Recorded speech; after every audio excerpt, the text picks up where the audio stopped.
My dear students, doctor James Tyler Kent രചിച്ച lectures on homoeopathic മെറ്റീരിയ മടിയ എന്ന പുസ്തകത്തെ ആധാരമാക്കിയുള്ള ഈ പ്രോഗ്രാമിലേക്ക് നിങ്ങൾക്ക് ഏവർക്കും വീണ്ടും സ്വാഗതം. നമ്മൾ തുജ എന്ന അധ്യായത്തെക്കുറിച്ചാണ് കഴിഞ്ഞ 2 എപ്പിസോഡുകളിലായി പറഞ്ഞുകൊണ്ടിരുന്നത്. തുജയെക്കുറിച്ചുള്ള വിലപ്പെട്ട ചില വിവരങ്ങൾ നമുക്കിവിടെ ശ്രമിക്കാം. Now these are fixed ideas and there is no use trying to reason them out of her. നമ്മൾ കഴിഞ്ഞ അധ്യായത്തിൽ പറഞ്ഞ പോലെ ഒരു സൈക്കോട്ടിക് മയാസമായിട്ട് ബന്ധപ്പെട്ട് ഒരു സപ്രസ്ഡ് ഗുണരിയും മറ്റുമുള്ള കേസിൽ സ്ത്രീകളിൽ ഒരുപാട് മെൻ്റൽ സിംപ്റ്റംസ് പറഞ്ഞു. വയലൻ്റ് ഇറിറ്റബിലിറ്റി, ജലസി, കോറൽസം, അഗ്ലീനെസ്, വയറ്റിലെന്തോ കുട്ടിയുണ്ട് അല്ല മൃഗമുണ്ട്, കുട്ടിയുടെ കൈ അനങ്ങുന്നു, ആരൊക്കെയോ ഒപ്പം നടക്കുന്നു എന്നൊക്കെയുള്ള ചിന്തകൾ. ഇങ്ങനെയുള്ള കുറേ പ്രശ്നങ്ങളും ഈ ഫിക്സഡ് ഐഡിയാസും ഒക്കെ ഈ സ്ത്രീക്ക് ഉണ്ട്. It seems to her that she is very delicate, that she is made of glass and that she will break. താൻ വളരെ ഡെലിക്കേറ്റാണ്, തൻ്റെ ശരീരം ചില്ലുകൊണ്ടുണ്ടാക്കിയാണ്, അത് പൊട്ടിപ്പോകും. പക്ഷേ ഇതിന് വേറെ ഇതുണ്ട്. ചില്ലുകൊണ്ടുണ്ടാക്കിയാണെന്ന് പറയുമ്പോഴും താൻ ട്രാൻസ്പെറൻ്റ് ആണെന്നുള്ള ചിന്ത. ചില്ല് ട്രാൻസ്പെറൻ്റ് ആയിരിക്കുമല്ലോ. The idea is that she will break and not that she is transparent. അപ്പോൾ ചില്ലാണെന്നുള്ളതിൻ്റെ 2 കാര്യമാണ് ചില്ലിൻ്റെ സവിശേഷത. ഒന്ന് ട്രാൻസ്പെറൻ്റ് ആണ്, 2 ബ്രേക്കബിളാണ്. ഇവിടെ ബ്രേക്കബിൾ ആണെന്നുള്ള കൺസെപ്റ്റാണ്. താൻ ട്രാൻസ്പെറൻ്റ് ആണെന്ന് തോന്നുന്നില്ല. അങ്ങനെ തോന്നുന്ന വേറെ റെമഡീസ് ഉണ്ട്. തുജയുടെ കാര്യത്തിൽ താൻ ബ്രേക്കബിളാണ്, ചില്ലുകൊണ്ടുണ്ടാക്കിയാണെന്നുള്ള ചിന്ത. Associated with this condition we have violent intense tearing headaches, tearing in the eye ameliorate by heat. അപ്പോൾ ഇതുമായിട്ട് ബന്ധപ്പെട്ട് ടിയറിങ് ഹെഡേക്സ് ഉണ്ട്, കണ്ണിൽ ടിയറിങ് പെയിൻസ് ഉണ്ട്. ഇത് ഈ പെയിൻ, കണ്ണിലേയും തലയിലും പെയിൻ ചൂട് കൊണ്ട് ശമിക്കും.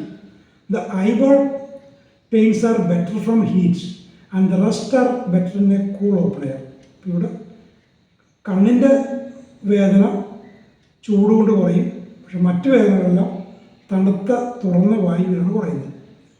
Pain localised in small spots, ചെറിയ ചെറിയ സ്പോട്ട്സിലുള്ള വേദന, ഒരു പരന്ന വേദനയല്ല, സ്പോട്ട്സിൽ വേദന. A nail driven in the head, side of the head and forehead like Ignatia and Anacardium. പിന്നെ തലയുടെ സൈഡിൽ നെറ്റിയിലൊക്കെ ഇങ്ങനെ ആണി അടിച്ച് കയറ്റി ഒരു പോയിന്റിലുള്ള വേദന.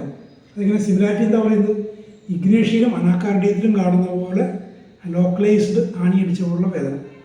അപ്പോൾ Thuja, Ignatia, Anacardium. These pains are intensified into tearing pains and affects the eyeball, making it so sore that it can hardly be touched. Worse from heat and worse from lying down, worse in the warm room and better in the open air. ഈ പോയിൻസുള്ള വേദന പിന്നീട് കണ്ണിൻ്റെ ആ ഒരു ഐബോളിനെ മൊത്തം ബാധിക്കുന്നു. വല്ലാത്തവരും വേദന തൊടാൻ പറ്റില്ല. ചൂടിൽ നിന്നും കിടക്കുന്നതിൽ നിന്നും കിടക്കുന്നത് കൊണ്ടും കൂടുന്നു, വാം റൂമിൽ കൂടുന്നു, ഓപ്പൺ എയറിൽ അമീൽറേറ്റ് ചെയ്യും. Rheumatic head symptoms are worse in damp air. Rheumatic head തലയുടെ സിംപ്റ്റംസ് ഡാംപ് എയറിൽ ഈർപ്പമുള്ള വായുവിൽ വർദ്ധിക്കും. They are worse from sour things and also from stimulating and exciting things. Sour things, ചവർപ്പുള്ള കാര്യങ്ങൾ, സ്റ്റിമുലേറ്റിംഗ്, എക്സൈറ്റിംഗ് ആയുള്ള കാര്യങ്ങളുകൊണ്ട് ഈ ഹെഡ് സിംപ്റ്റംസ് വർദ്ധിക്കും. Crude ducts do not impress the vital force so lastingly, but an individual who is thoroughly sensitive and properly sensitive, as sensitive as contagion, then if you undertake to prove by giving it night and morning, you will rivet upon him a lifelong bias. ഈ പ്രൂവിങ്ങുമായിട്ട് ബന്ധപ്പെട്ട് അല്ലെങ്കിൽ crude ഡ്രഗ്സിൻ്റെ application ബന്ധപ്പെട്ട് വളരെ പ്രധാനപ്പെട്ട ഒരു പ്രിൻസിപ്പിളാണ് കെന്നിയോട് പറയുന്നത്. Vital ഫോഴ്സിന് crude drugs വളരെ lasting ആയിട്ട് അത് ഇമ്പ്രസ് ചെയ്യില്ല. പക്ഷേ ആരെയാ ഇത് എഫക്റ്റ് ചെയ്യുന്നത്? വളരെ തറലി സെൻസിറ്റീവായിട്ടുള്ളത്, പ്രോപ്പർലി സെൻസിറ്റീവായിട്ടുള്ളത്. ആ സെൻസിറ്റീവ് ആസ് കണ്ടാജിയൻ, ഒരു പകർച്ചവ്യാധി പോലെ സെൻസിറ്റീവായിട്ടുള്ളത്. പകർച്ചവ്യാധി ആരെയും ഒന്ന് ബാധിക്കും സാധാരണഗതിയിൽ. പകർച്ചവ്യാധിയുടെ സെൻസിറ്റിവിറ്റി കൊണ്ടാണ്. പകർച്ചവ്യാധി പോലെ സെൻസിറ്റീവായിട്ടുള്ള ആൾ, ആ ആളെ crude drugs affect you. Then, if you undertake to prove it by giving it night and morning, you will rivet upon him a lifelong miasm.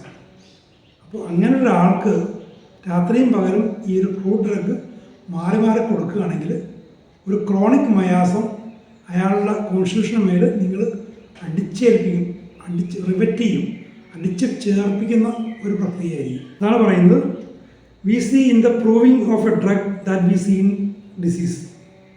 Proving കാണുന്ന പോലെ if you have given a medicine wait for a symptoms come and go in the natural manner. അപ്പോൾ ഒരു ഔഷധം കൊടുത്തു കഴിഞ്ഞാൽ ലക്ഷങ്ങൾ വന്നു പോകാൻ, സ്വാഭാവിക രീതിയിൽ വന്നു പോകാൻ ഇട കൊടുക്കണം. ഇത് റിപ്പീറ്റ് ചെയ്ത് ആ ഒരു രോഗാവസ്ഥ അയാളുടെ മേൽ റിവെറ്റ് ചെയ്യാൻ, അടിച്ചേൽപ്പിക്കാൻ ശ്രമിക്കരുത്. To a great extent this is the tendency with സൈക്കോസിസ്. The tendency is rather outward. അപ്പോൾ നല്ലൊരോളം ഇതാണൊരു സൈക്കോട്ടിക് അവസ്ഥയിലുള്ള ടെൻഡൻസി. അത് സിംറ്റംസ് പുറത്തേക്ക് വരാൻ, നാച്ചുറൽ പുറത്തേക്ക് വരിക. അത് മയാസിനും അങ്ങനെ തന്നെ പുറത്തേക്ക് വരിക. സൈക്കോട്ടിക് മയാസിൻ്റെ കാര്യത്തിൽ വിശേഷിച്ചും അങ്ങനെയാണ്. ലക്ഷണങ്ങൾ പുറത്തേക്ക് വരിക, അതിനെ തടയരുത്, അനാവശ്യമായിട്ട് റിപ്പീറ്റ് ചെയ്ത് തടയരുത്. We see in the proving of a drug what we see in a disease. ഒരു രോഗാവസ്ഥയിൽ കാണുന്നതാണ് നമ്മളൊരു ഡ്രഗിൻ്റെ പ്രൂവിങ്ങിൽ കാണുന്നത്. പിന്നെ gonorrhoea is contracted, it goes through the prodromal periods and then comes the disease which if let alone has in nature a tendency to eradicate itself from the economy, and then the patients do not suffer from lasting condition. അപ്പോൾ ഒരു gonorrhoea ബാധിച്ചു കഴിഞ്ഞാൽ അതിൻ്റെ ഒരു പ്രൊഡ്രോമൽ period, അതിൻ്റെ ഒരു പ്രാഥമിക ഘട്ടമുണ്ട്. ആ പ്രാഥമിക ഘട്ടം കടന്ന് രോഗാവസ്ഥ വരുന്നു. അതിനെ നമ്മൾ വെറുതെ വിട്ട് കഴിഞ്ഞാൽ, അത് നമ്മൾ ഇൻ്റർഫിയർ ചെയ്യും, മരുന്ന് കൊണ്ടോ മറ്റോ ഇൻ്റർഫിയർ ചെയ്യാതിരുന്നു കഴിഞ്ഞാൽ അതിനൊരു നാച്ചുറൽ ടെൻഡൻസി ഉണ്ടെന്നാണ്. അത് മനുഷ്യൻ്റെ വയറ്റിലൊക്കെ നിന്ന് സ്വയമേവ ഇറാഡിക്കേറ്റ് ചെയ്ത് പോകാൻ, സ്വയമേവ പോകും. നമ്മൾ എപ്പോഴാണ് നമ്മൾ അതിൽ ഇടങ്കോലിടുന്നത്? എന്തെങ്കിലും ലക്ഷണങ്ങൾ കാണുമ്പോൾ എന്തെങ്കിലും മരുന്നുകൾ കൊടുത്ത് അതിനെ അബ്രപ്റ്റ് ചെയ്യാതെ വിട്ട് കഴിഞ്ഞാൽ തനിയെ പോകാനുള്ള ടെൻഡൻസി ഉണ്ട്. അപ്പോൾ എന്താ സംഭവിക്കും? Then patients do not suffer from lasting conditions. അത് വരുമ്പോൾ നീണ്ടു നിൽക്കുന്ന വർഷങ്ങൾ കൊണ്ട് രോഗി ബുദ്ധിമുട്ടുകയില്ല. In the old school they always suppress the discharge and there are those in the new school who do little better. എൻ്റെ പ്രധാനപ്പെട്ട വിമർശനം ഉന്നയിക്കുകയാണ്. ഓൾഡ് സ്കൂൾ എന്ന് വെച്ചാൽ അലോപ്പതിയാണ് ഉദ്ദേശിക്കുന്നത്. ഈ അലോപ്പതിയിൽ ഇതേപോലൊരു ഗുണോറൽ ഡിസ്ചാർജ് കണ്ടു കഴിഞ്ഞാൽ അതിനെ സപ്രസ് ചെയ്യും. അങ്ങനെ സപ്രസ് ചെയ്യുമ്പോഴാണ് നാച്ചുറൽ കോഴ്സ് അത് പൂർത്തിയാക്കാൻ പറ്റാതെ അത് ഒരു എവർലാസ്റ്റിംഗ് മയാസം ആ രോഗിയിൽ ഇമ്പ്രസ് ചെയ്യിക്കുന്നത്, അല്ലെങ്കിൽ തനിയെ പോകും. ഈ ഒരു വിമർശനം പറയുന്നത് എന്താ? ന്യൂ സ്കൂളിലും ഈ പണി ചെയ്യുന്നവരുണ്ട്. ന്യൂ സ്കൂൾ എന്ന് വെച്ചാൽ ഹോമിയോപ്പതിയിലും. അപ്പോൾ ഒരു മറ്റൊരു സിസ്റ്റത്തെ വിമർശിക്കുന്നതോടൊപ്പം കെൻ്റ് വളരെ തുറവിയോടുകൂടി ഒരു ആത്മവിമർശനം കൂടി നടത്തുകയാണ്. ന്യൂ സ്കൂളിൽ ഹോമിയോപ്പതിയിലുണ്ട് ഇതേപോലെ തുടക്കത്തിലേ തന്നെ അതിൻ്റെ നാച്ചുറൽ കോഴ്സ് റൺ ചെയ്യേണ്ട ഒരു അവസ്ഥയിലും മരുന്നുകൾ കൊടുത്ത് സപ്രസീവ് ട്രീറ്റ്മെൻറ്റ് നടത്തി രോഗിയെ ബുദ്ധിമുട്ടിലാക്കുന്നവർ. അത് പാടില്ല. Thuja has some striking bowel symptoms, gushing watery morning diarrhoea like water coming out of a bung hole. അപ്പോൾ തുജയ്ക്ക് പ്രഭാതത്തിലുണ്ടാകുന്ന ബവൽ പ്രശ്നങ്ങൾ, വളരെ സ്ട്രൈക്കിംഗ് ആയിട്ടുള്ള, ഗഷിംഗ് ആയിട്ടുള്ള വാട്ടറി മോർണിംഗ് ഡയറിയ, ഇങ്ങനെ വെള്ളം പോലെ ഇങ്ങനെ അങ്ങോട്ട് തള്ളിപ്പോവും. എങ്ങനെയാണ് പോകുന്നത്? ബങ്ഹോളിലൂടെ. ബങ്ഹോൾ എന്ന് വെച്ചാൽ ഒരു വീപ്പയുടെ വശത്തുള്ള ദൂരം. ഒരു വീപ്പയിൽ നിറയെ വെള്ളം വെച്ചിട്ട് വശത്തിൽ ദൂരമായിട്ടുണ്ടാവും, വെള്ളം ഒന്ന് ചാടി പോകും. അതുപോലെ വയറ്റിൽ നിന്ന് ഒഴിഞ്ഞു പോകുന്ന അവസ്ഥ മോർണിംഗ് ഡയറിയ. അതും തുജയുടെ ഒരു സവിശേഷതയാണ്. അപ്പോൾ തുജയെക്കുറിച്ച് വളരെ പ്രധാനപ്പെട്ട ചില വിവരങ്ങൾ നമ്മൾ കേട്ടു. ഇനി തുജയുടെ കൂടുതൽ വിവരങ്ങൾ, യുറീത്രൽ പ്രശ്നങ്ങൾ, യുറീത്രയുമായിട്ട് ബന്ധപ്പെട്ട ചില പ്രധാനപ്പെട്ട പ്രശ്നങ്ങൾ അടുത്ത എപ്പിസോഡിൽ നമുക്ക് കേൾക്കാം. ഇതുവരെ ഈ പ്രോഗ്രാം ശ്രമിച്ച് നിങ്ങൾ കേൾക്കും വളരെ നന്ദി. നമുക്ക് അടുത്ത എപ്പിസോഡിൽ നമുക്ക് വീണ്ടും കാണാം. Thank you so much.